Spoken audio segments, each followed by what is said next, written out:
사도 요한은 앞부분에서도 진정한 성도의 삶을 살기 위해서는 하나님과 예수님과 성도 간의 아름다운 사귐이 있어야 된다고 말씀했습니다.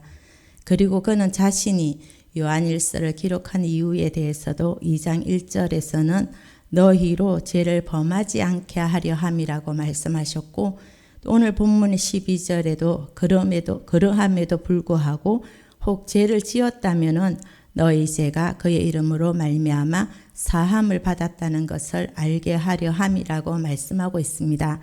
우리가 신앙생활을 하면서도 영적인 좋은 멘토를 만난다는 것은 참으로 축복이라고 생각합니다. 저는 자신 있게 말할 수 있는 것은 저도 정말 영적인 좋은 멘토를 만났습니다. 오늘 하반절 말씀을 보게 되면 오직 하나님의 뜻을 행하는 자는 영원히 거하느니라고 합니다.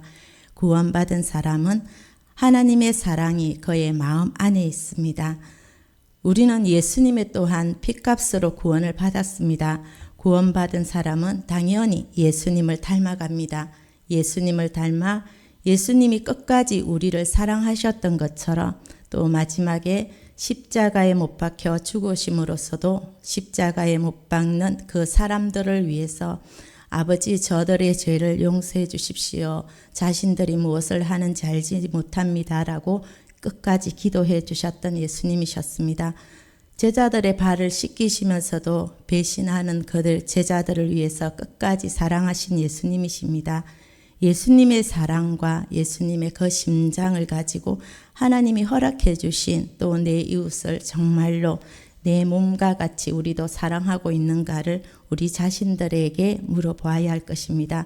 왜냐하면은요, 이것을 묻지 않고 살다가 우리가 마지막 심판대 앞에 간다면은 정말 무서운 일이 우리 앞에 벌어지게 될 것입니다. 하나님을 사랑한다는 것은 또 하나님의 뜻을 행한다는 것과 동일한 것입니다. 예수님을 믿는 우리 모두는 하나님을 사랑하는 사람들입니다. 하나님의 또한 뜻을 행할 수 있는 사람이 어떤 사람인지 사도 요한이 오늘 본문 말씀에서 우리에게 알려주고 있습니다. 하나님을 사랑하고 구원받은 그 사람은 또 하나님의 뜻을 행할 수 있는 사람은 12절 말씀을 보며 자녀들아 내가 너희에게 쓰는 것은 너희 죄가 그의 이름으로 말미암아 사함을 받았음이요. 하나님의 뜻을 행할 수 있는 사람은 제일 먼저 죄 사함을 받습니다. 죄 사함을 받은 사람은 나아가서 구원의 감격이 있는 사람이며 하나님의 뜻을 알기 원하고 또 그 하나님의 뜻을 행할 수밖에 없습니다. 우리가 어떤 사람인지를 로마서 5장 8절에 말씀하고 있습니다. 우리가 아직 죄인 되었을 때에 그리스도께서 우리를 위하여 죽으심으로 하나님께서 우리에 대한 자기의 사랑을 확정하셨느니라고 합니다. 우리는 죄인이었습니다. 소망이 없는 사람이었습니다. 그냥 내버려 두면 옳은 사람이라고 구원받은 줄로 착각하고 살다가 영원히 불타는 지옥불에 그 형벌을 받을 수밖에 없던 사람들이었습니다. 하나님이 우리가 아직 죄인 되었을 때에 예수님을 십자가에 못 박히심으로 하나님이 우리를 얼마나 사랑하시는지를 알려주신 것입니다. 로마서 5장 10절 말씀에 곧 우리가 원수 되었을 때에 그의 아들이 죽으심으로 말미암아 하나님과 화목하게 되었은즉 화목하게 된 자로서는 더욱 그의 살아나심으로 말미암아 구원을 받을 것이니라고 하셨습니다. 우리가 원수였습니다. 정말 죽는 것이 당연한 것이었고 우리의 마지막은 지옥이었습니다. 그런데 주님께서는 원수 되었을 때에 우리를 위해 죽으시고 하나님과의 관계를 회복해 주셨습니다. 그리하여 구원받은 하나님의 자녀가 되게 해주셨습니다. 13절 말씀 하반절의 말씀에 너희가 태초부터 계신 이를 알았음이요 라고 합니다. 태초부터 계신 이를 알았음이요. 이처럼 성도란 태초부터 계신 이 곧 하나님을 아는 사람을 말합니다. 하나님을 안다는 것은 그분을 경험하여 보았다는 뜻입니다. 그리하여서 우리는 영적인 청년이 되는 것입니다. 그리하여 말씀하시기를 내가 너희에게 쓰는 것은 너희가 악한 자를 이기었음이라고 합니다. 요한 사도는 단순한 반복에 거치지 아니하고 흉악한 자를 이기는 자가 어떤 사람인가를 말해주고 있습니다. 그것은 곧 그들 안에 말씀이 거하는 사람들을 말합니다. 즉 흉악한 자를 이기는 자는 자신 안에 하나님의 말씀을 또한 지니고 있는 사람입니다. 영적인 성장을 이루어서 연약한 성도들을 위해서 품어주는 것입니다. 넘어진 사람을 일으켜 세워주고 실패하는 사람들에게 또 소망을 주고 특별히 죄 지은 사람을 예수 그리스도의 사랑으로 덮어주고 품어주는 것입니다. 예수님이 현장에서 붙잡힌 여인을 향해서 나도 너를 정죄하지 않는다. 다시 죄를 짓지 말라 하시면서 용서하시고 돌려보냈던 것처럼 다 품어주는 것을 말하고 있습니다. 사도 바울이 에베소에 편지하면서 4장 13절 말씀을 보게 되면은 우리가 다 하나님의 아들을 믿는 것과 아는 일에 하나가 되어 온전한 사람을 이루어 그리스도의 장성한 분량에 충만한 데까지 이르리니 합니다. 믿음은 자라야 하는 것입니다. 언제나 어린아이처럼 떼쓰고 내 마음대로 안 된다고 또 떠들고 다니는 영적인 어린아이의 그 습관을 버려야 하는 것입니다. 그리스도의 장성한 분량에 자랄 수 있도록 힘쓰고 자라기 위해서는 우리는 매일매일 말씀과 기도로 온전해야 되어야 됨을 말씀하고 있습니다. 바리새인처럼 우리 기도했다고 금식한다고 또한 11조 했다고 드러내는 것은 아무런 의미가 없습니다. 열매가 드러나지 않으면 안 되는 것입니다. 또한 부모의 마음을 가지고 있으며 무슨 죄를 지어도 우리는 용서가 됩니다. 왜냐하면 내 아들, 딸이기 때문에 덮어주고 죄를 덜추어내기보다는 덮어주는 것은 내 사랑하는 자녀이기 때문입니다. 우리는 말하지 않아도 표현하지 않아도 우리의 눈빛만 봐도 사랑하는 것을 알 수 있도록 삶으로 살아내는 것이 영적인 삶이고며 또한 연약한 심령들을 외면해버리는 것이 아니라 그를 일으켜 세우는 그런 사람만이 하나님의 뜻을 온전히 이룰 수 있습니다. 더 나아가 하나님은 청년이 되라는 것입니다. 영적인 청년은 패기이며 담대함입니다. 또 타협하지 않습니다. 내가 만난 하나님을 사랑합니다. 뜻을 정한 다니엘처럼 요셉처럼 내가 어찌 하나님 앞에서 범죄할 수 있으리까 라고 하고 있습니다.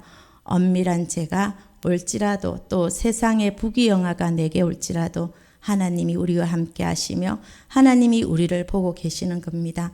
영적인 승리의 무기가 14절 후반절에 있습니다.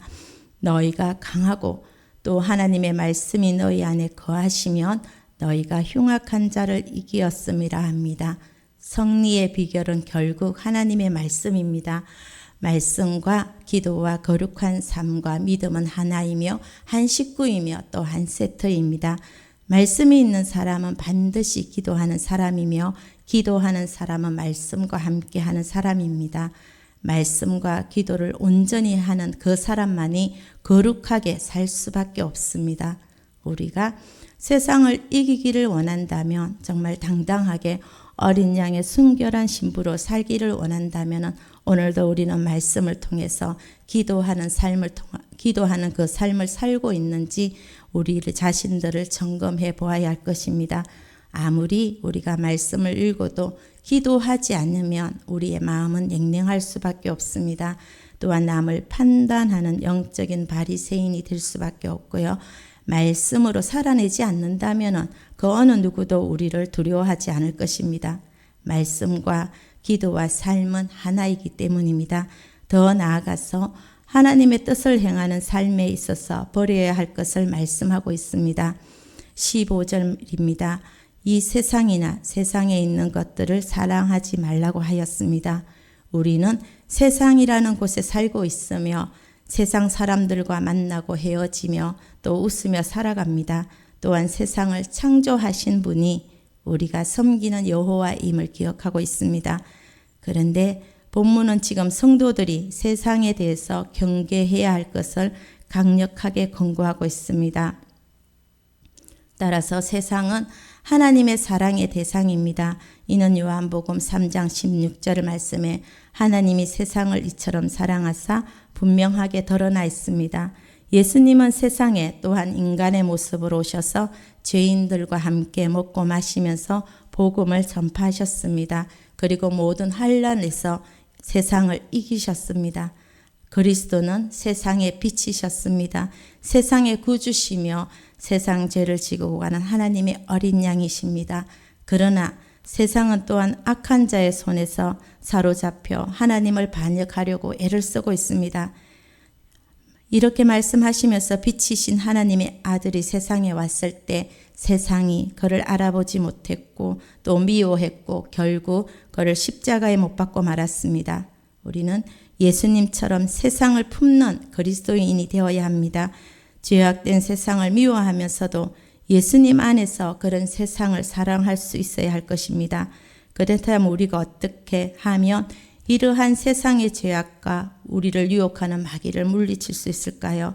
이에 대한 말씀의 교훈이 마태복음 4장에 보면은 예수님께서 40일을 금식하신 후에 마귀에게 시험받는 그 사건이 상세하게 기록되어 있습니다. 예수님은 이때에 마귀에게 3가지 시험을 받았습니다. 첫째는 돌로 떡덩이가 되게 하라는 시험이었습니다. 이것은 오늘 본문의 3가지 세상의 유혹 중에서 육신의 정욕을 채우라는 마귀의 시험이었습니다. 둘째는 하나님의 아들이거든 성전 꼭대기에서 뛰어내리라는 시험이었습니다. 예수님 자신이 하늘의 아들임을 세상 사람들에게 그럴듯하게 보여주라 유혹합니다. 이것은 예수님의 안목의 정욕을 자극하는 그 시험이었습니다. 세 번째는 예수님께 천하 만국과 그 모든 영광을 줄 테니 자신에게 경배하라고 시험합니다. 또한 이것은 이 세상의 것들을 자신을 위해서 채우고 자신을 사랑하라는 이생의 자랑에 대한 해당하는 것입니다. 그렇다면 이 3가지 시험들에 대해서 예수님은 어떻게 이겼었을까요? 예수님은 신명기의 말씀으로 이 마귀의 시험을 물리치셨습니다. 사람이 떡으로만 살 것이 아니요 하나님의 입으로 나오는 모든 말씀으로 살 것이라고 합니다. 주 너희 하나님을 또한 시험치 말라 합니다. 주 너희 하나님께 경배하고 다만 그를 섬기라고 합니다. 예수님은 이 마귀의 시험을 하나님의 말씀으로 물리치셨던 겁니다. 그 옛날 육신의 정욕과 안목의 정욕과 또 이생의 자랑을 가지고 예수님을 시험하던 그 마귀는 오늘도 우리를 시험하고 있습니다. 육신의 정욕으로 가득한 세상에서 하나님을 위해 살지 말고 너 자신을 위해 살라 유혹합니다. 눈에 보이지 않는 하나님을 위해 살지 말고 자기의 이름과 자기의 의를 위해 살라고 우리를 매일 유혹합니다. 그러나 우리는 이런 세상의 유혹, 마귀의 유혹에 대하여 예수님이 걸어하셨던 것처럼 하나님의 능력의 말씀으로 이겨야 할 것입니다. 그리고 하나님 뜻대로 서로 사랑하고 섬기고 돌보며 또 함께하는 삶으로 살아야 할 것입니다. 우리가 반드시 기억해야 할 것은 이 세상도 사라집니다. 이 세상의 욕망도 사라집니다. 하나님의 뜻을 행하는 사람만이 영원히 살 것이라는 사실입니다. 오늘 17절 말씀은 이 세상도 그 정욕도 지나가되 오직 하나님의 뜻을 행하는 이는 영원히 거하느니라고 하였습니다. 요한 사도는 지금 이 세상도 그 정욕도 모두 지나간다고 말하고 있습니다. 베드로후서 3장 12절 말씀에 보면은 곧 하나님의 날이 임하기를 바라보고 간절히 사모하라. 그 날에 하늘이 불에 타서 풀어지고 체질이 뜨거운 불에 녹아지려니와라는 말씀을 보게 되면은 이 세상도 그 정욕도 지나가는 날을 가리켜서 하나님의 날이라고 하였습니다. 여기서 말하는 하나님의 날이라는 것은 바로 예수님이 심판주로 세상에 다시 오실 날을 말하고 있습니다. 부활 승천하신 예수 그리스도께서 다시 오실 때 그분은 양과 염소로 구분합니다. 그리고 이 땅에서 핍박당하고 고통당한 성도들의 그 핏값을 신원해 주실 것입니다. 한편 이 날은 세상의 가치를 따라서 자신만을 사랑하고 만족을 추구하며 살았던 사람들을 위해서 심판이 있는 날로서 바로 그 날이 하나님의 날입니다. 이런 날이 오면 세상의 모든 것은 지나가 버립니다. 꽃은 시들고 풀은 마르듯이 인간이 추구하던 모든 삶의 가치가 무가치한 것으로 버림받게 될 것입니다. 성경의 인물들도 죄 앞에서는 깨졌습니다. 아담과 하와의 마음속에는 하나님의 말씀이 없었기에 그들의 거지 압이 뱀의 그 강교한 말에 넘어지고 말았던 것입니다. 가룟 유다는 또한 예수님의 12제자 중에 한 사람이었지만은 돈으로 예수님을 팔았습니다. 마지막 회개할 기회를 얻지 못하고 영원히 멸망의 길로 사라지고 말았습니다. 죄란 우리가 알고 있듯이 다름 아닌 하나님이 마음에 없는 상태를 가리키는 것입니다. 구원받은 하나님의 자녀라면 반드시 우리가 사랑해야 합니다. 마태복음 5장에 보면 산상수훈의 말씀도 또한 읽는 그것을 끝나는 것이 아니라 원수를 사랑하고 또 나를 핍박하는 사람을 위해서 기도하며 이것이 참으로 제일 어려운 것 같습니다. 그럼에도 불구하고 하나님의 뜻이라면 우리의 미움과 또한 성냄과 분냄과 싸움 이러한 모든 것을 누르고 주님 나는 할 수 없지만은 우리 주님이 명령하시니까 그것이 주님의 뜻이기에 나도 그렇게 하겠습니다 하는 그 결론을 내리는 것입니다. 그러면 우리도 주님과 함께 할 수 있기 때문입니다. 우리가 이 모든 것들의 힘든 이유는 머뭇거리기 때문입니다. 우리가 하나님을 진정 믿을 것인지 말씀대로 살 것인지 또한 순종할 것인지 말 것인지 이렇게 머뭇거리고 결정하지 못하기 때문에 참 어려운 것입니다. 다니엘은 뜻을 정했습니다. 다니엘은 왕이 먹으라는 그 음식도 먹지 않았습니다.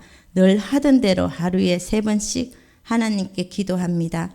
설사 그리 아니하실지라도 죽음을 감당하겠다는 그 믿음이 있었고 다니엘은 그 뜻을 전하고 살아갔습니다. 결정은 성도들이 하는 것입니다. 하나님만 섬기고 또 하나님만 사랑하고 하나님의 말씀이 결론이 되는 삶을 살겠다고 결단하는 그 사람만이 하나님의 자녀이며 성도입니다.